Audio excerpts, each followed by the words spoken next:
মাননীয় প্রধানমন্ত্রী বলেছেন যে টোটাল 4 কোটি পরিবারকে আমরা ফ্যামিলি কার্ডের আওতায় নিয়ে আসব।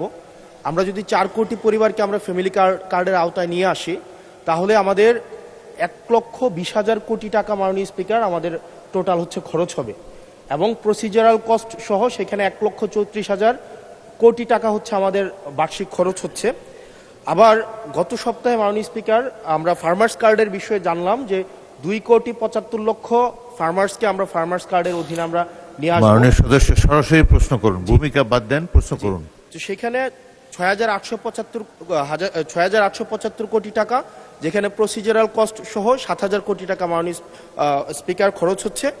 অর্থাৎ মাননীয় প্রধানমন্ত্রীর কাছে আমার প্রশ্ন, এই পদক্ষেপগুলো নিঃসন্দেহে মানুষকে সংযোগ করেছে, মানুষ এগুলোর প্রতি আকৃষ্ট হয়েছে, কিন্তু আমার প্রশ্নটি হচ্ছে আমরা 1,40,000 কোটি টাকা প্রত্যেক বছরে যদি একটা নির্ভরশীল অর্থনীতির খাতে আমরা বিনিয়োগ করি, সেক্ষেত্রে এটা কতটা হচ্ছে আমাদের অর্থনীতিকে স্বনির্ভর করবে এবং এই অর্থটাকে আমরা সোশ্যাল সেফটি নেটসের যেই খাতগুলো এখন বর্তমানে বিদ্যমান রয়েছে সেগুলো থেকে কেটে এনে আমরা সেখানে বরাদ্দ দিচ্ছি, নাকি হচ্ছে আমরা নতুন করে আমরা এই খাতগুলোতে টাকা দিচ্ছি? যদি নতুন করে দেই সেক্ষেত্রে মুদ্রাস্ফীতি ঘটার সম্ভাবনা রয়েছে কিনা সেটি পরীক্ষা করা হয়েছে কিনা, এটি আমার প্রশ্ন। ধন্যবাদ মাননীয় স্পিকার। মাননীয় প্রধানমন্ত্রী। মাননীয় স্পিকার, আপনাকে ধন্যবাদ। মাননীয় ইয়াং সংসদ সদস্য, আপনাকেও ধন্যবাদ আপনার প্রশ্নের জন্য।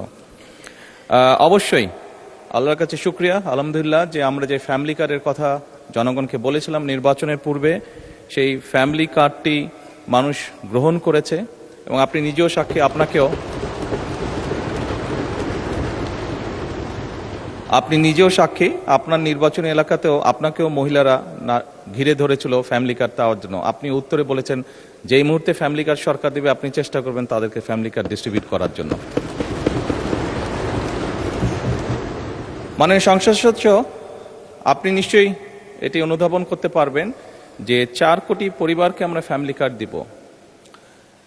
আমরা পর্যায়ক্রমিকভাবে সরকার এটা দেবে। পৃথিবীর কোনো সরকারের পক্ষেই একবারে এটি করা সম্ভব না। এই ডাটাগুলো কালেক্ট করতে হবে, কার কি অবস্থা, প্রত্যেকটা ফ্যামিলি ডাটা কালেক্ট করবে, পর্যায়ক্রমিকভাবে আমরা দিব। এবং প্রথম স্টেজে আমরা যারা ভালনারেবল ফ্যামিলি আমরা তাদেরকে এই কার্ডগুলো দিব। কাজেই ধীরে ধীরে আমরা বাজেটটি তৈরি করব এবং ধীরে ধীরেই আমরা কার্ড দেওয়ার সংখ্যাটা ধীরে ধীরে আমরা বাড়াবো। এবং সেজন্যই আমরা মনে করি আমাদের যে সব হিসাব নিকাশ করেছি আমরা, তাতে করে বাজেটের উপরে কোনো চাপ পড়ার তেমন কোনো কারণ নেই। এটি গেলে 1 নম্বর। দ্বিতীয়ত, আপনি বলেছেন যে আরও যেগুলো সেফটি নেট,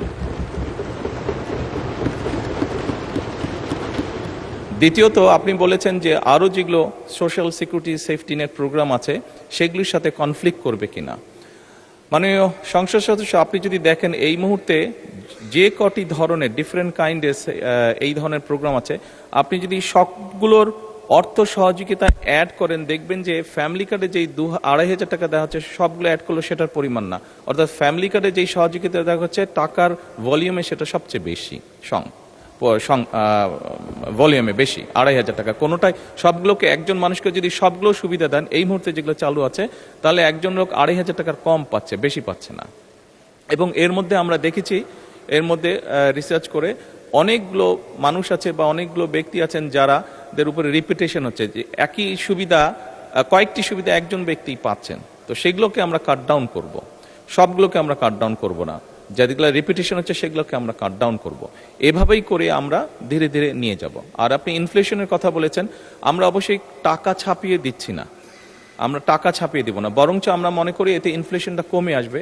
কারণ আপনি চিন্তা করুন, যখন সে 2,500 টাকা পাচ্ছে, এর মধ্যে নিশ্চয়ই যারা পেয়েছে আপনি দেখেছেন যে তাদের ভিডিওতে দেখেছেন তাদের রিয়াকশনগুলো, কি করবে তারা। কেউ বলেছে জামা কাপড় কিনবে, কেউ বলেছে বাচ্চার জন্য বই কিনবে, কেউ বলেছে ফ্যামিলির প্রয়োজনীয় জিনিস ক্রয় করবে। তার মানে আপনি দেখুন, যেই মানুষগুলো পাচ্ছে এরা কিন্তু কোনো ব্র্যান্ডেড জিনিস ব্যবহার করে না। আমরা সবাই একটু অ্যাফোর্ড করতে বলে যে ব্র্যান্ডেড বিদেশি জিনিস ব্যবহার করি, এই মানুষগুলো কিন্তু যেসব জিনিস ব্যবহার করে সেগুলো কিন্তু তাদের প্রয়োজনীয় জিনিস ব্যবহার করে, এবং তারা যেই জিনিসগুলো ব্যবহার করে অধিকাংশই দেশীয় কলকারখানা, দেশেই উৎপাদিত হয়।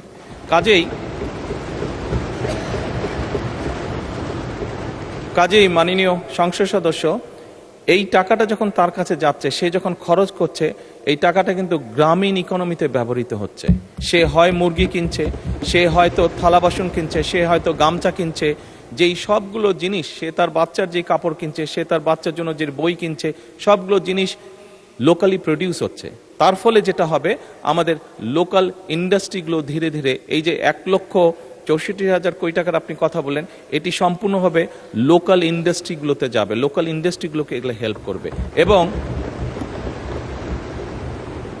এবং স্বাভাবিকভাবে যখন একটি গ্রামে যখন অনেকগুলো ফ্যামিলি, অনেকগুলো মহিলা এই কার্ডটি পাবেন, তারা যখন যেই দোকানে গিয়ে সদাই করবেন, তারা জিনিসপত্র কিনবেন, সেই দোকানে আপনি খোঁজ করে দেখুন, এখন হয়তো একজন হেল্পার আছে দোকানের, তার স্টাফ হয়তো একজন আছে, কিন্তু আপনি 3 মাস পরে বা 6 মাস পরে দেখবেন তার স্টাফ 2 জন হয়ে গেছে। কারণ স্বাভাবিকভাবে অনেকগুলো ফ্যামিলির কাছে এই সহযোগিতাটা পৌঁছাবে এবং তারা সেখানে সদাই করতে যাবে বা জিনিসপত্র কিনতে যাবে। ফলে ওই দোকানের মালিক যে বা দোকানটা যা চালাচ্ছে, তার তখন একজন সহকারী হবে না, তার 2 জন সহকারী হবে। অর্থাৎ কর্মসংস্থানের একটি ব্যবস্থা হচ্ছে। একদিকে যেরকম এইটা এক কাইন্ড অফ ইনভেস্টমেন্ট, স্টেট, রাষ্ট্রের একটা ইনভেস্টমেন্ট, যে ইনভেস্টমেন্টের মাধ্যমে ধীরে ধীরে লোকাল শিল্পগুলো গড়ে উঠবে, যে ইনভেস্টমেন্টের মাধ্যমে ধীরে ধীরে কর্মসংস্থানও গড়ে উঠবে। সেই জন্যই আমাদের হিসাব বলছে ইনফ্লেশন বরং কমবে, বাড়বে না।